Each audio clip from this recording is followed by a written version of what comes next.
ఉమ్మడి రాష్ట్రంలో ఫ్యాక్షనిజం కానీ, రౌడీజం కానీ, నక్సలిజం కానీ, ఇంకో పక్క కమ్యూనల్ వైలెన్స్ కానీ, ఇంకో పక్క స్మగ్లర్లు కానీ, మాఫియా కానీ అందరిని కూడా పూర్తిగా కంట్రోల్ చేశాం.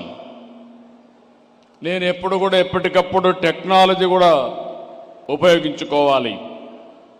ఈరోజు మనందరూ ఇక్కడ ఉన్నారు. నేను హైదరాబాద్లో ఎవరు ఆలోచించినప్పుడు హైటెక్ సిటీ, ఇన్ఫర్మేషన్ టెక్నాలజీ ఆలోచించాను. ఆ రోజు బిల్ క్లింటన్ వస్తే సైబరాబాద్ నగరాన్ని ఆ రోజే ఇనాగరేట్ చేశాం. వాజ్పేయి గారి దగ్గర హైటెక్ సిటీ ప్రారంభోత్సవం చేశాం. నేను 25 సంవత్సరాలు 30 సంవత్సరాల కంటే ముందు ప్రారంభించినటువంటి ఆ కార్యక్రమం ఇప్పుడే మిత్రుడు సూర్య గారు చెప్పారు, సూర్య కొత్త గారు చెప్పారు.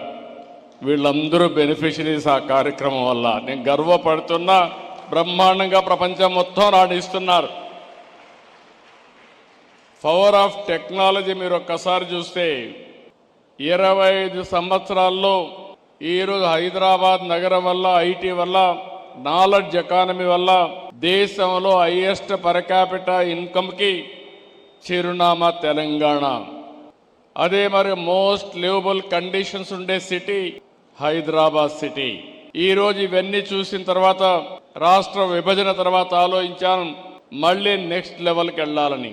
2023లో government of India quantum mission పెట్టారు.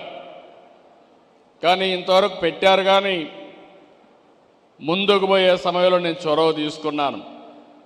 ఫస్ట్ టైం మళ్ళీ క్వాంటమ్ వ్యాలీ కింద ఆర్టిఫిషియల్ ఇంటెలిజెన్స్కి ప్రాధాన్యత ఇచ్చి రాబోయే రోజుల్లో ప్రపంచం మొత్తం తెలుగువారి సత్తా ఏంటో చాటబోతున్నామని మీ అందరికీ విజ్ఞప్తి చేస్తున్నా.